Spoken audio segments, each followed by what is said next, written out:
studied Arabic language.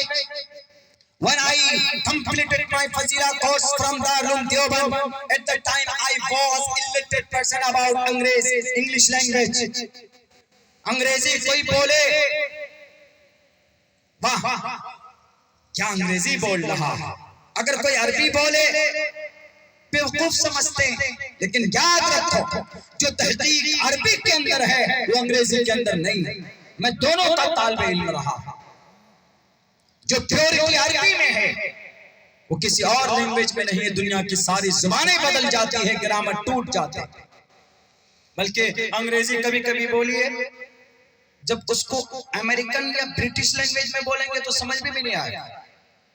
Patna से एक मतलब जब आना और आते लखनऊ से हमको उसमें सीट उसमें बैठनी थी, राजधानी का टिकट था, जल्दी पहुंचना था कटिहार। कहीं मैंने इसको मेंशन किया है। अभी पूरे उत्तर प्रदेश में एक एग्जाम हुआ था अभी कुछ दिनों पहले, दिल भाई को मालूम है, शायद टीटी का एग्जाम हुआ था लखनऊ में, वो उसका सेंटर पर आता। तो काफी भीड़ थी, पूरे उत्तर प्रदेश से बच्चे वहां पहुंचे। अब बच्चे स्टूडेंट जहां चले जाते हैं तो फिर कोई भेदभाव नहीं, राजधानी हो कि हवाई जहाज हो, वो लटक जाते चढ़ जाते। क्यों? वो स्टूडेंट है, वो आग भी लगा देंगे तो जनाब मुजरिम नहीं। ऐसा हो गया जमाना। तो 6:50 पर शायद वो ट्रेन है राजधानी, वहां से हम स्टेशन पे भी आ गए, भीड़ बहुत थी। तो कुछ बच्चों को वाराणसी बनारस जाना था वहां से, तो वो जो शटल है उसमें जितना बैठना था बैठ गए, बाकी बच्चे आधे रह गए। उन्होंने सोचा कि राजधानी तो आ ही रही है, वाराणसी बनारस होकर के जाएगी, इसी में बैठ जाएंगे। वो बच्चे जैसे राजधानी आई सब घुस गए, बैठ गए। कोई वो नहीं कि राजधानी है, इसमें कुछ बिहार को गार्ड को बुलाना पड़ा। गार्ड अंदर से सब घुस करके सबको निकाल रहे, निकलो। इस भीड़ में हम चढ़ नहीं पाए। 10 मिनट का वो हम चढ़ने की कोशिश की। जैसे गेट पर पहुंचे तो वहां गार्ड हमको पूछ रहा है, वो सोचा कि मौलाना साहब मदरसे का मुल्ला जी। अब ये समझ कर कह रहे कि आप भी नीचे उतरिए मुल्ला जी। हमने कहा कि हमको जाना है, हम कटिहार तक जाए। वो क्या कहता है, ये राजधानी है, ये राजधानी है। हमने कहा राजधानी है ना, कोई बुर्राब तो नहीं है तो ट्रेन ना। हमने कहा मेरे पास टिकट है, मैं बैठूंगा। तो वो बोलता है व्हाट इज योर बर्थ। बहुत जो इंग्लिश जानते हैं, व्हाट इज योर बर्थ। हमने कहा अच्छा, दाढ़ी और टोपी देखकर सोच रहा है, इसीलिए व्हाट इज योर बर्थ। हमने उनको अमेरिकन एक्सेंट में नामा उसको जवाब दिया, अंग्रेजी में ही लेकिन अमेरिकन वॉइस में। हमने कहा my birth number is 22, my birth number is 22, please let me go there. वो तब कर अंदर से चले, अंदर से हाथ ऐसे किए हुए थे, अंदर से चले गए। मैंने ये कहा था कि माय बर्थ नंबर इज 22। तो 22 को जब एक्सेंट में बोलेंगे तो 22 बोलेंगे, 22, 22, 23, 24, 25। माय बर्थ नहीं, माय बर्थ नंबर इज 22। एक दूसरे में गुटमुट हो जाता है। ये ऐसी बदतमीज लैंग्वेज है, एक दूसरे पे चढ़ जाते हैं, किसी की रियायत नहीं करते। और जब इसको तोड़कर बोलिएगा तभी उसकी खूबसूरती है। और जब जाके बैठ गए तो काट बात में जाके हंस, ओ आपकी यही सीट है। हमने कहा हाँ सर मेरी यही सीट है। हमने कहा सीधा हुआ। तो वही है कि कभी कभी लोग गलत फहमी में पड़ जाते हैं। ये सारे मीडिया वाले आपकी यही इसी एरिया में तो ज्यादा ही है, मधुबनी में, ये अररिया में, इन सब एरिया में एकदम माइक लेके पहुंच जाते हैं बच्चे के पास। बताओ बेटे भारत का पीएम कौन? वो अलिफ बा ता सा पढ़ने वाला कैसे बताएगा कि भारत का पीएम कौन? उसको खुद शऊर नहीं है, छोटा बच्चा है वो। अलिफ का मखरज सुनिए, बा का मखरज सुनिए, बता देगा वो बच्चा। दुनिया के मीडिया वालों, अगर तुम्हें लगता है कि इन मदरसों से पढ़कर महान नहीं निकला, उठाओ तारीख जाबिर इब्न हय्यान की, जिसने अल्कोहल जैसे ऑक्सीडेशन को बनाया, केमिकल को बनाया और फिर दवाइयों में डाली जाती। उठाओ तारीख खालिद बिन यजीद की, खालिद की अमीर मुआविया के पोते, जिन्होंने दुनिया की सारी पुरानी किताबों का ट्रांसलेशन किया, आज आसानी से तुम पढ़ सकते हो। उठाओ तारीख जनाब, डॉक्टरों का इमाम किसको बनाया गया, डॉक्टरों का इमाम किसको याद होना चाहिए, मदरसे का पढ़ा हुआ एक आलिम दीन जिसका नाम अबू बकर मोहम्मद बिन ज़करिया अल-राज़ी। 1923 में लंदन में कांग्रेस तिब्बी कमेटी की इजलास में डॉक्टरों का इमाम का पुरुष इमाम का अवार्ड अगर किसी को दिया गया तो उस शख्स का नाम डॉक्टर अबू बकर मोहम्मद बिन ज़करिया अल-राज़ी, डॉक्टरों का इमाम। यूं ही नहीं, इन्होंने चेचक जैसी बीमारी का इलाज किया था और इन्होंने मसाने और पेट की एब्डोमेन स्टोन की खोज की है, तहकीक की है। उठाओ तारीख, आज जो नाम लेते हो आयुर्वेदिक दवाई का कि ये ऑर्गेनिक दवाई है, ऑर्गेनिक दवाई, प्योर आयुर्वेदिक दवाई, इस दवाई की खोज करने वाला किसी यूनिवर्सिटी या किसी मेडिकल का प्रोफेसर नहीं है, बल्कि उस शख्स का नाम अबू मंसूर बगदादी है जो मदरसे से पढ़कर निकला था।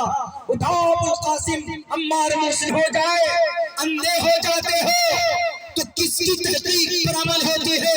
मोतियाबिंद का इलाज ऑपरेशन के जरिए से अगर किसी ने किया तो शख्स का नाम अबुल कासिम अम्मार मूसली है जो इन मदरसों से पढ़ करके निकले हैं, हमारे मकतब से पढ़ करके निकले हैं, कुरान करीम पढ़ करके निकले हैं, जो अल्लाह तबारक व तआला के फरमान को सीने से लगा कर रहते थे, वही लोग महान दुनिया के अंदर बने।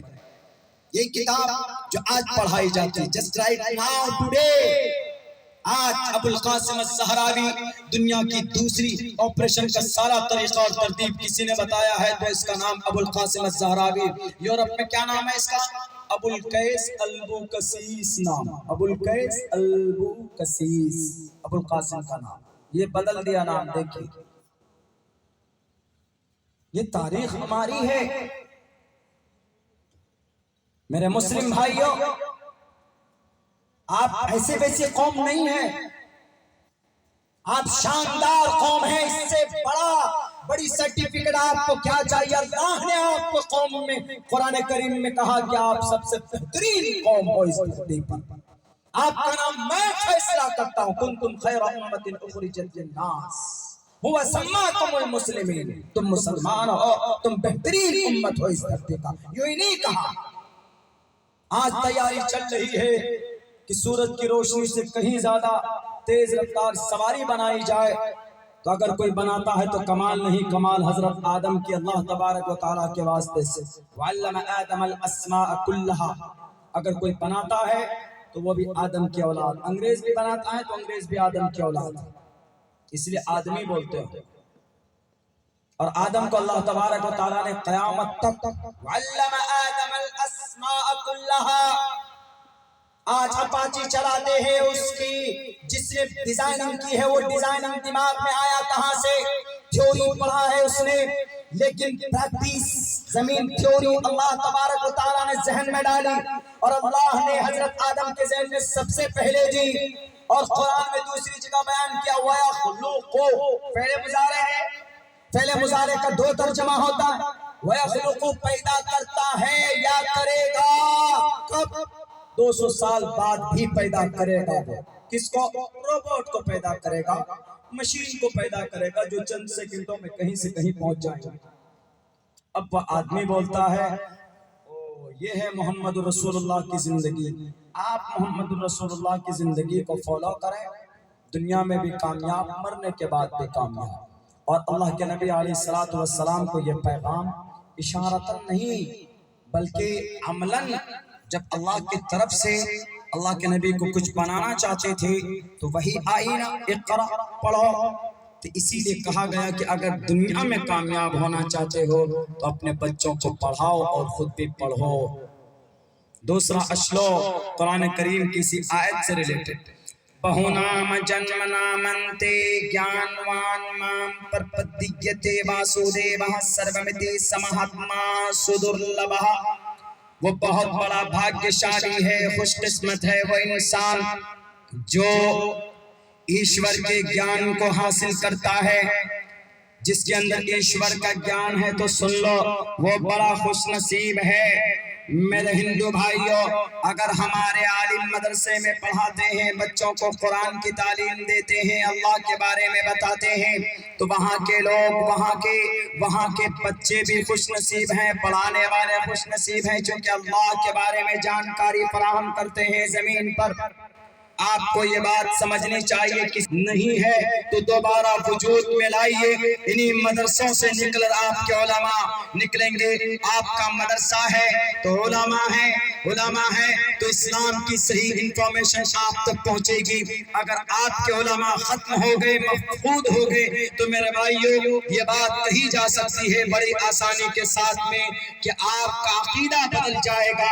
आपके उलमा बीच में नहीं होंगे तो आपका कॉन्सेप्ट बदल जाएगा, आपकी तारीख मिटा दी जाएगी। इसलिए ज्यादातर यही कोशिश कीजिए कि हमारे तालीमी इदारे जहां पर हैं उनको मजबूत करें पूरे इत्तेहाद के साथ, और जहां पर हमारे तालीमी इदारे नहीं हैं वहां पर बनाने की कोशिश कीजिए, और जहां पर हैं तो उसको अपने खून पसीने से सींच कर और ज्यादा दिन दुगनी रात चौगनी तरक्की कीजिए। और अल्लाह से भी दुआ कीजिए कि अल्लाह हमें अपने ईमान को, अपनी शरीयत को बचाने के लिए यही एक वाहिद जरिया है।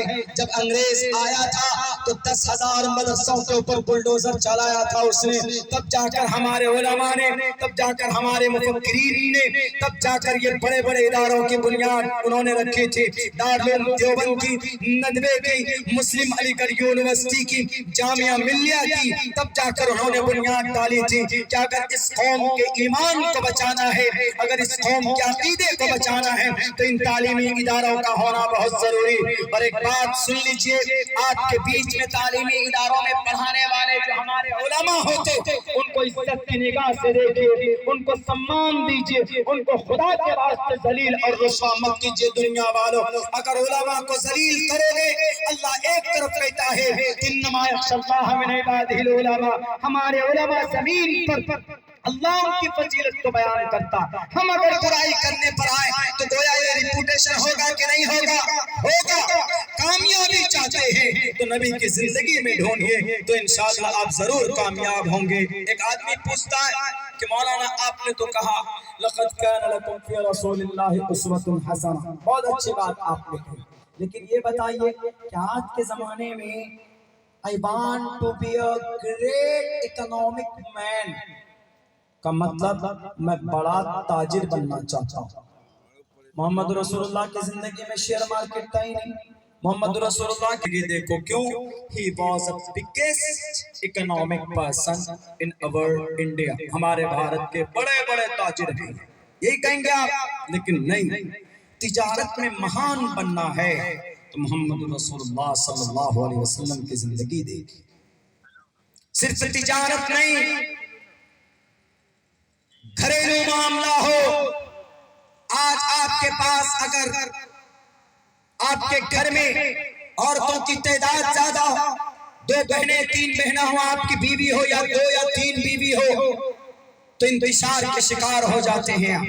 मोहम्मद रसूलुल्लाह ने बैक वक्त 9 बीवियां 11 शादी करके लोगों को दिखाया कि लोगों कैसे दुनिया के अंदर एक पैगाम था, कैसे इंसाफ दिया जाता है औरतों को, बेटियों की इज्जत कैसे की जाती है। मेरे हिंदू भाइयों भूल गए, वो श्लोक मौजूद है, यत्र नार यस्तु पूजन्ते रमन्ते तत्र देवताः, औरत को याशी की चीज, औरत के साथ नाजायज संबंध को फैशन बनाया जाता था। आज की तारीख में भी उनका मिसयूज किया जाता है। किसने सम्मान दिया? यत्र नार यस्तु पूजन्ते रमन्ते तत्र देवता तत्र तास्तु न पूजन्ते न रमन्ते न तत्र देवताः। जिस घर में बेटी हो उस घर में ईश्वर वास करते। हमारे नबी ने कहा था, ऐ लोगों, अगर तुम्हारी 2 बेटियां हो, सही परवरिश करोगे तो तुम जन्नत में मेरे साथ ऐसे खड़े होगे जैसे ये 2 उंगलियां हैं। आपने इशारा करके बताया था। आज की तारीख में भी मोहम्मद की जिंदगी में बेहतरीन उस्वा, मेरे मुसलमानों, बेहतरीन उस्वा। If you want to be a great economic person, you must to read out, you must to study the life of the Prophet Muhammad sallallahu alaihi wasallam. If you want to be a great husband, you must to study the method of the last Prophet Muhammad sallallahu alaihi wasallam. If you want to be a great wife, हमारी माए, अगर आपको बेहतरीन बीवी बनना है तो अम्मा आयशा की जिंदगी देखो, हजरत खदीजतुल कुबरा की जिंदगी देखो। इंशाअल्लाह नबी की जिंदगी में आपको जो पहलू चाहिए, आपको वो चीज तफसील के साथ अमली एतबार से मोहम्मद रसूलुल्लाह की जिंदगी के अंदर मिल सकती है। ये लंगड़ा, इसकी आधी कीमत है, आधी कीमत देकर इसको फरोख्त करना। आप अलैहिस्सलाम तो चले गए, इस वाक़े का जिक्र हिंदू भाइयों की किताब में भी तफसील के साथ मौजूद है। उस तरह यस परवाही जो वधु मंत दिविरदश वर्षमार तशरे विच हेरती दे विस्माना उपस पुरुष 20 मादा ऊंटनियां आप लेकर आएंगे। 20 मादा ऊंटनियां, मादा मतलब मादा ऊंटनियां लेकर आएंगे। वहां पर 20 मादा ऊंटनियां ऊंट लेकर आएंगे, वहां पर यह तज़किरा, लेकिन 20 ऊंट का चर्चा जरूर है। हमारे हिंदू भाइयों की किताब में भी वो जिक्र, वो मेंशन किया गया। आप अलैहिस्सलाम चले गए, वो गुलाम ने 20 ऊंट को बराबर कीमत में फरोख्त कर दिया। तो आप अलैहिस्सलाम जब पहुंचते हैं, आपने कहा कि अपने गुलाम से कहा कि फरोख्त किया था? हाँ सर, हाँ हमने सर बेच दी। आपको नबूवत नहीं मिली थी, आपकी उम्र ज्यादा से ज्यादा 20 या 22 साल की उम्र रही होगी। उस वक्त आप अलैहिस्सलाम बेहतर ताजिर बन गए थे। हमारा बच्चा 20 साल की उम्र में ताजिर बनता नहीं। ओप्पो मोबाइल लेकर सिर्फ फेसबुक के ऊपर पेज बनाएगा और व्हाट्सएप के ऊपर ग्रुप क्रिएट करेगा, नहीं कोशिश करेगा कि हमें जमीनी स्तर पर कोई काम करना चाहिए। क्या 10,000 रुपए खर्च करके बिजनेस शुरू नहीं कर सकते? क्या 50,000 रुपए देकर एक पान की छोटी दुकान नहीं खड़ी कर सकते? जाओ साउथ के एरिया में मेरे नौजवानों, मेरे भारत के नौजवानों, मेरे बिहार के नौजवानों, हम अपनी गरीबी पर रोते नहीं। अल्लाह ने आपको काबिलियत दी। पूरे भारत के लोग जानते हैं कि अगर मेहनती कहीं का शख्स होता है तो बिहार के लोग होते हैं। आपके अंदर कैपेसिटी, आपने दिमाग में बिठा लिया है कि नहीं जनाब हमको मेहनत नहीं करनी। अल्लाह के नबी बनने वाले 20 साल की उम्र में बड़ा महान ताजिर बनते हैं। इतने बड़े ताजिर बने कि साहिब बिन कैस अल मखजूमी ने ताजिर अमीन का खिताब उनको दिया जाता है कि जमीन पर अमानतदारी से अगर कोई तिजारत करता है तो शख्स का नाम मोहम्मद इब्न अब्दुल्ला। आप अलैहिस्सलाम ने उसको कहा, अपने उस गुलाम को कहा कि क्यों तुमने बराबर कीमत पे बेचा? वो तो लंगड़ा था ना, वो ऊंट। जाओ, सारे लोग किसी न किसी दर्जे में बेईमानी करते हैं, गरीबों के खून को चूसते हैं, तब जाकर के इतने बड़े ओहदे पर पहुंचते हैं। ईमानदारी से अगर किसी ने नाम कमाया है, उस शख्स का नाम सिर्फ मोहम्मद इब्न अब्दुल्ला है। कोई ऐसी मिसाल पेश नहीं कर सकता अमानतदारी का पूरी दुनिया के अंदर। उठाओ नौशेरवां की जिंदगी को, आदिल जरूर था लेकिन मोहम्मद रसूलुल्लाह जैसा आदिल नहीं था। वो भी नौशेरवां, वो अपनों के साथ रियायत करता था, लेकिन मोहम्मद रसूलुल्लाह ने कहा कि फातिमा अगर तू चोरी करती तो मैं तेरा हाथ काट लेता, मैं शरीयत के साथ कॉम्प्रोमाइज नहीं कर सकता। आप अलैहिस्सलाम ने कहा कि भैया हाथ जोड़कर ये ऊंट मुझे दे दो, ये पैसे लो, मैं बदनाम नहीं होना चाहता, मरने के बाद मेरी क्या पकड़ होगी, मैं उससे डरता हूँ, ये लेकर जाओ। उसने कहा कि अच्छा आधी कीमत मुझे आप दे दीजिए, आधी कीमत आप जो है बनता है वो आप मुझे दे दीजिए। आप अलैहिस्सलाम आए वापस, जब आपको नबूवत मिली थी तो मैं कैसे बोल रहा हूँ वो मैं ही जान रहा हूँ, दिल साहब भी कैसे बैठे वो यही जान रहे। इसलिए आइंदा मिजाज बनाइए आप लोग कि ज्यादा ज्यादा 1:30 बजे तक प्रोग्राम चलाए। तकरीर जब भी मजा आता है सुनने में भी, करने में भी, जब बिल्कुल ताजा दम। अभी आप आधी बात सुन रहे हैं और आधी बात खा रहे हैं। क्यों? नींद ऐसी हालत, नींद ऐसी चीज है कि यू कांट फाइंड इट, आप मुकाबला नहीं कर सकते उसे नींद से। और हमको कहीं कहीं तो बुलाते हैं कि मौलाना हमारे हिंदू भाई बहुत होते हैं तो इसलिए चतुर्वेदी को हम लोग बुलाते हैं, मदो करते हैं। ठीक है बुलाएं आप, तो आप मुनासिब वक्त में उनको टाइम दीजिए, ताकि हिंदू भाइयों के ग्रंथों में जो हमारी बातें हैं, जैसे भी मैंने पढ़ा आपको, हमारे उलमा को बदनाम करने वाले कौन, मीडिया वाले, और सब वहां पर कौन, हमारे सनातन धर्मी भाई।